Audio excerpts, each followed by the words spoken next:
Siang guys, siang karena di Jerman lagi siang saat ini, cuaca sedang mendung guys ya. Jadi kembali lagi di YouTube Truk Mania Andre Sinaga, mengupas sekitar Ausbildung, hal-hal yang mengedukasi tentunya. Jadi aku akan membacot lagi guys. Selagi dalam perjalanan menuju perusahaan gudang supermarket ya, seperti biasa kerjaanku sudah menetap kayaknya, ini aja. Jadi aku akan membahas satu topik yang sering dipertanyakan di komentar ya. Jadi pertanyaannya itu, apakah bisa SIM Indonesia digunakan di negara Jerman? Jadi seringkali pertanyaan-pertanyaan itu muncul guys ya di komentar-komentar channel yang aku buat. Jawabannya itu tidak bisa guys ya, tidak bisa, kecuali SIM internasional. Nah, SIM internasional juga ada limit waktu yang ditentukan ya.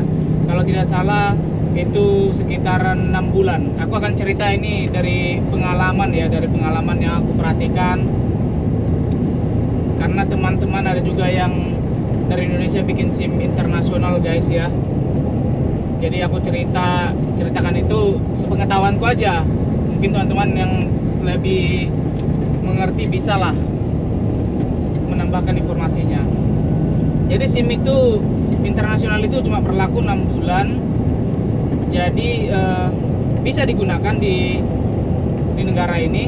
Tapi aku nggak tahu ya, apakah teman-teman yang membawa SIM internasional ke negara Jerman mengerti nggak dengan sikap-sikap berkendara yang ada di Jerman, karena tentunya berbeda ya dengan negara kita Indonesia ya. Kalau di negara kita tidak ada namanya Vorfahrtstraße ya, bukan Vorfahrt apa ya? Ya Vorfahrt lah istilahnya. Aku yang duluan lewat di jalan ini nih, ini jalan utama. Duluan aku yang lewat, itu ada sil kuning namanya. Kalau di negara kita kayaknya nggak ada sil kuning lah. Segi 4 untuk layangan itu ada warna kuning, artinya kita Vorfahrt, artinya kita yang punya hak pertama lewat itu guys. Jadi kalau kecelakaan terjadi ya ketahuan siapa yang salah di situ.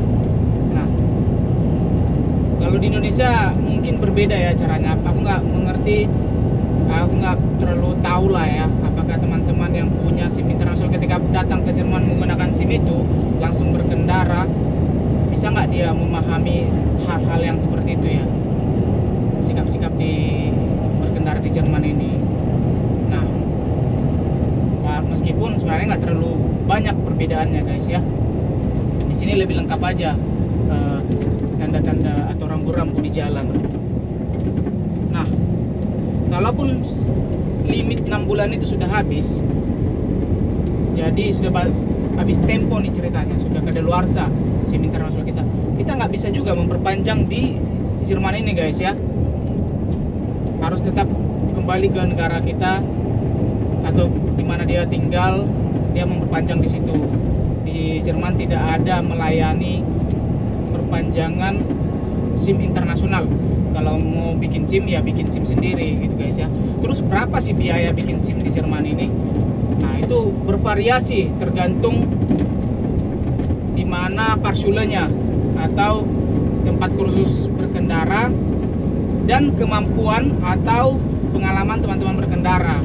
Jadi diperlukan nggak pengalaman berkendara di Indonesia? Ya perlu, karena ketika latihan di sini atau belajar mengemudi di Jerman itu ya guys ya, Fahrstundo yang kita butuhkan jauh lebih sedikit dibandingkan yang tidak punya pengalaman sama sekali. Nah, contoh kasus aku nih, aku kan pertama kali nginjak kopling kan di Jerman guys ya, sama sekali di Indonesia nggak pernah. Yang pernah coba pakai motor kopling doang, itu pun beberapa kali lah waktu aku ini remaja lah ya, karena dulu kami orang yang tidak mampu guys. Tidak punya mobil, pas-pasan lah dibilang, jadi motor pun nggak punya juga.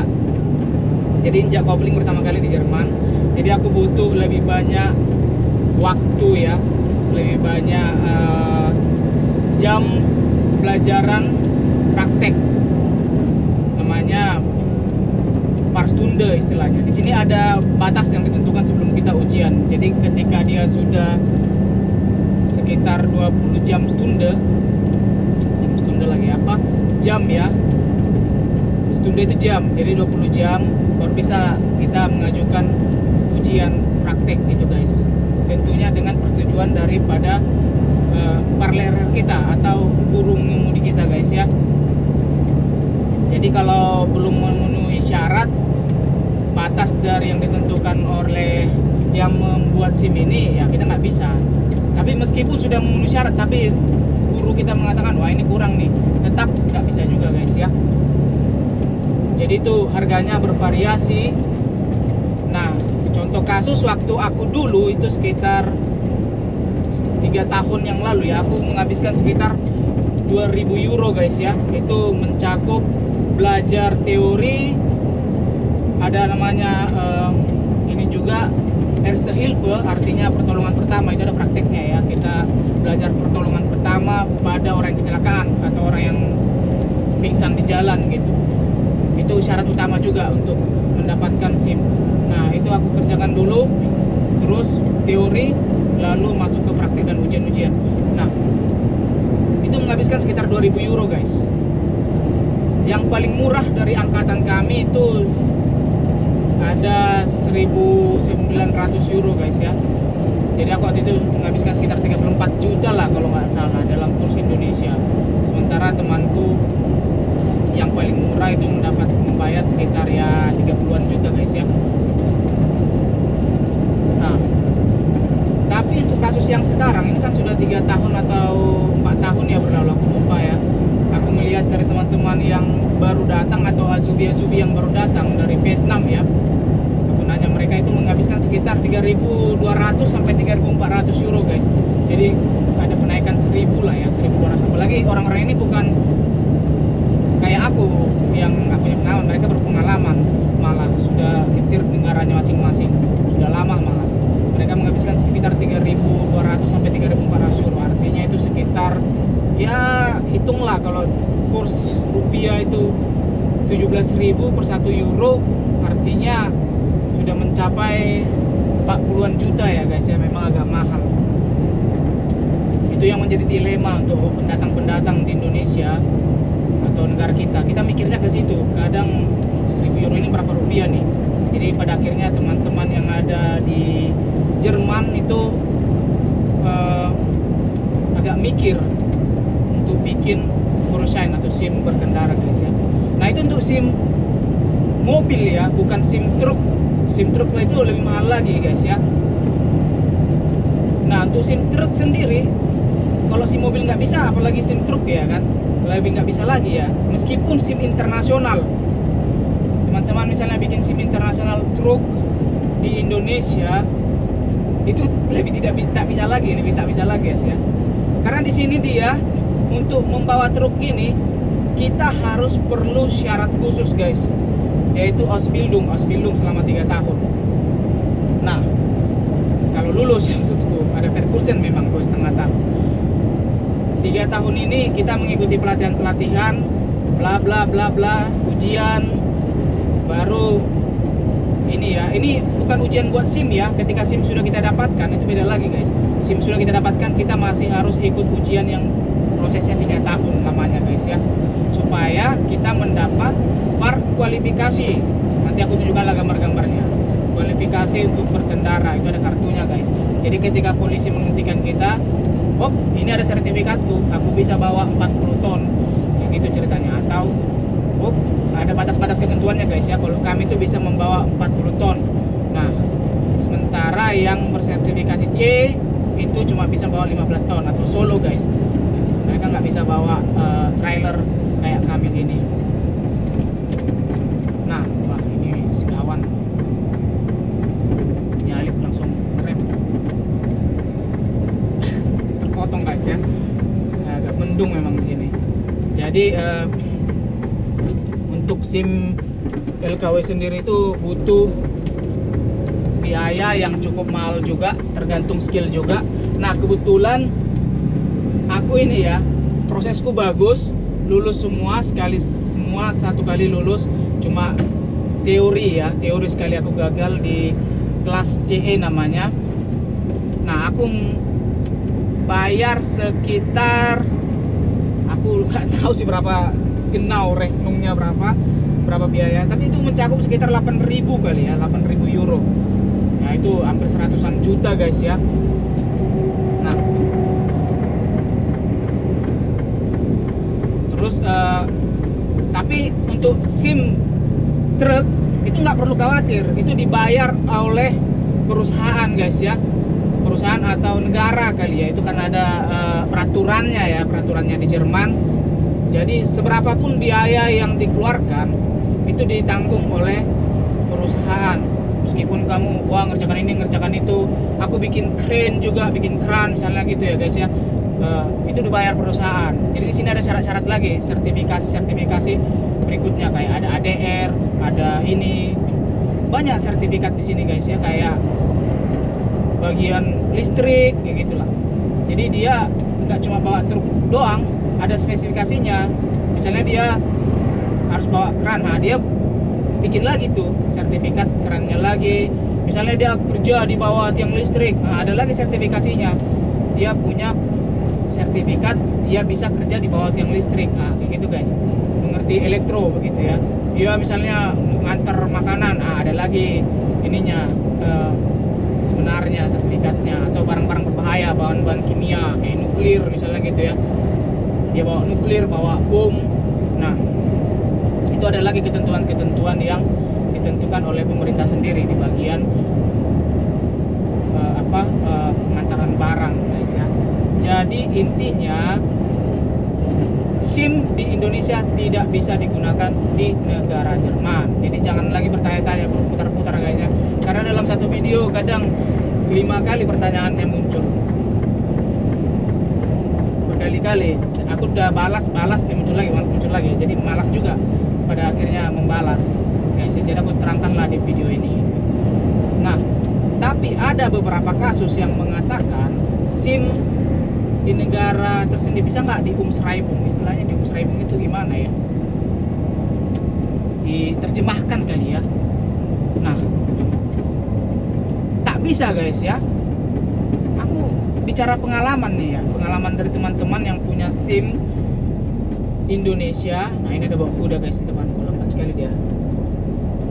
Nah ini juga salah satu ini guys ya, ini SIM kualifikasi juga, tapi untuk mobil dia bawa anhanger, dibawanya kudanya di belakangnya. Nah, muncul kan.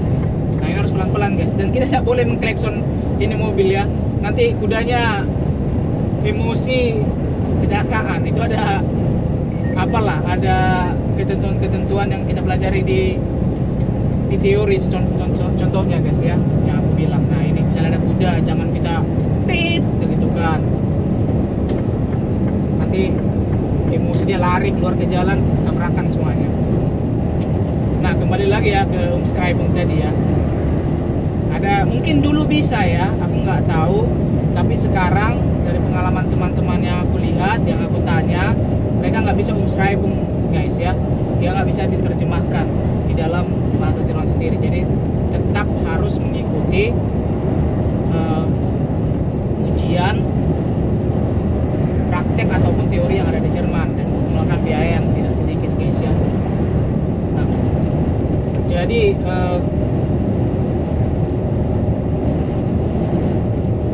jangan ada persepsi juga bahwasanya ini ya, masih mau bilang, aku nggak tahu guys ya, blank karena hujan. Nah tapi ada beberapa perusahaan, kayak perusahaan kami tentunya guys ya, SIM mobil itu didahulukan, dibayar oleh perusahaan sendiri, karena kami nggak mampu bayar 3.000 euro guys ya. Nah itu kan harus kita bayar kan, setiap kita ada pertemuan di sekolahnya, di sekolah mengemudi maksudku, di prakteknya, kita harus keluarkan, dan itu per jam bayar minimal 70 euro guys ya, hampir 70, aku nggak tahu berapa sekarang, atau 100 kali ya, lupa ya. Nah 1 jam itu artinya 45 menit di dalam pelajaran mengemudi. Jadi bukan 1 jam 60 menit, tapi 1 jam 45 menit guys. Nah, jadi itu biayanya sekitar 100-an lah atau 70, aku nggak tahu, lupa lah berapa sekarang ya guys ya. Jadi setiap kita berkendara bayar, masuk bayar. Nah, kita kan nggak punya uang. Nah, perusahaan mendahulukannya, perusahaan kami maksud saya, dan itu nanti kami bayar atau kami cicil dari gaji kami guys ya. Ada sekitar berapa puluh euro lah yang harus ditarik dari perusahaan selama bertahun-tahun guys ya. 3 tahun 2 tahun gitu. Bisa dibayar langsung lunas, bisa, tapi kayak kita kan mendengar angka 40 juta itu kan kayak wah banyak kali ya kan. Kayak aku aja mendengarnya kayak wah mendingan gak usah buat SIM. Kantongnya semuanya gitu. Apalagi buat SIM truk ya kan 100 juta katanya. 100 kalau 10.000 euro berapa coba? 170 juta bayarnya. Kalau 10.000 euro lah misalnya 170 juta, mendingan kantongnya aja ya kan. Naik sepeda aja kemana-mana, naik bus. Jadi itulah kendalanya di negara ini guys. Tapi di sini SIM seumur hidup ya guys ya. Apalagi SIM truk. SIM truk itu diperpanjang. Ini dia mengena 5 tahun sekali, tapi kita harus tetap mengikuti, ada kelasnya. Namanya modul kami. Jadi itu kayak Perbildung apa ya? Ada sesuatu hal yang baru kami pelajari lagi di teori. Nah, itu bayar guys ya, bayar lagi tuh. Jadi ada 5 kali kami harus mengikutinya selama 5 tahun. Artinya misalnya satu hari ini satu modul yang aku kerjakan, 2 bulan lagi satu modul yang aku kerjakan. Nah, satu modul ini ya sampai 6 jam lah pembelajarannya. Nah, itu bayar lagi guys ya, supaya kita bisa memperpanjang SIM truk. Nah, terus saranku juga, penting nggak SIM internasional? Saranku penting, aku rasa ya, untuk teman-teman yang mau datang ke Jerman. Karena di Jerman ini mungkin di kota besar ya, oke lah, nggak penting lah itu. Tapi kalau teman-teman yang disalurkan melalui agen, biasanya itu ke desa-desa, itu ada bus, tapi sering sekali strike guys ya, sering sekali demo, mereka nggak jalan, akhirnya kita kesulitan. Nah, kesulitan untuk bepergian kemana-mana. Nah, untuk teman-teman yang pertama kali datang ke Jerman nih misalnya, dia nggak punya SIM ya kan. Sementara satu sisi dia harus mengurus banyak kertas, mengurus banyak dokumen, pengurusan visanya, misalnya mau buat kartu ATM kayak gitu, mengurus paspor misalnya gitu ya. Misalnya ada pertemuan apa gitu, atau telat ya, atau ke sekolah ini penting, ada termin, ada janji ya kan. Nah, sementara busnya strike, busnya demo, mau ngapain coba? Nah, perlu bawa mobil, biasanya itu dikasih kalau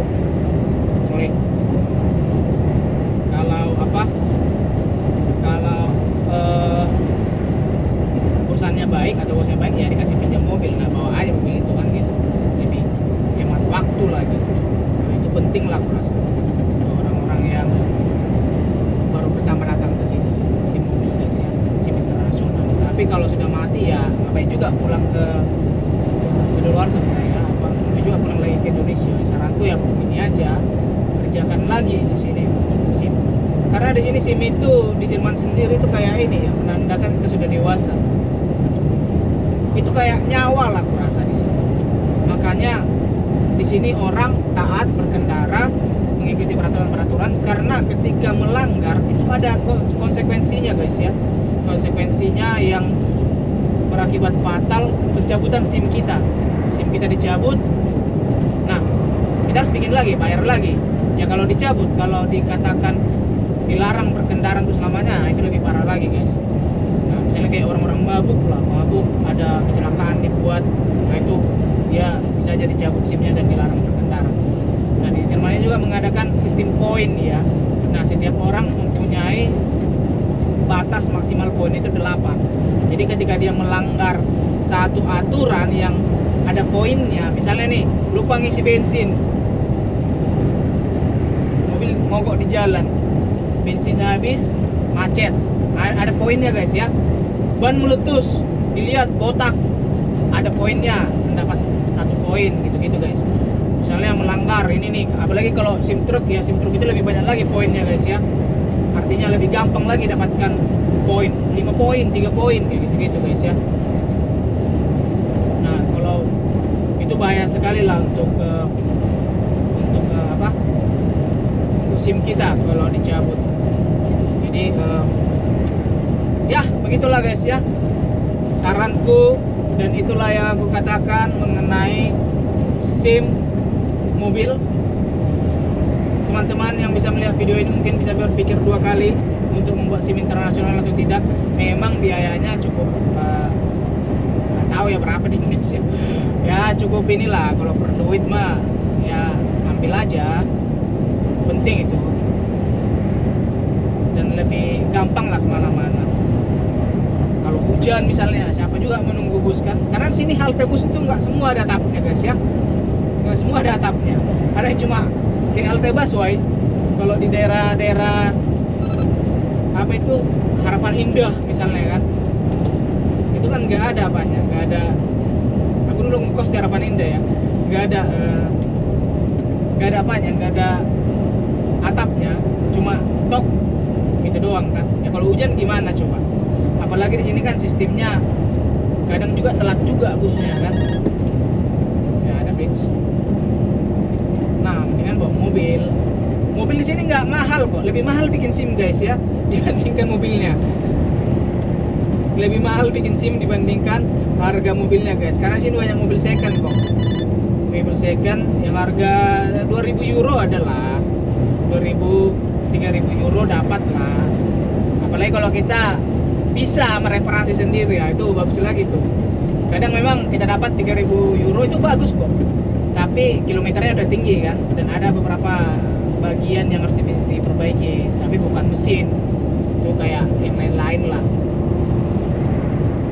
Nah, bisa perbaiki sendiri ya, perbaikinya sendiri lebih bagus. Karena temanku yang dari Vietnam juga segitu harga mobilnya guys ya, dia beli murah, terus dia perbaiki sama temanku di bengkel kami gitu.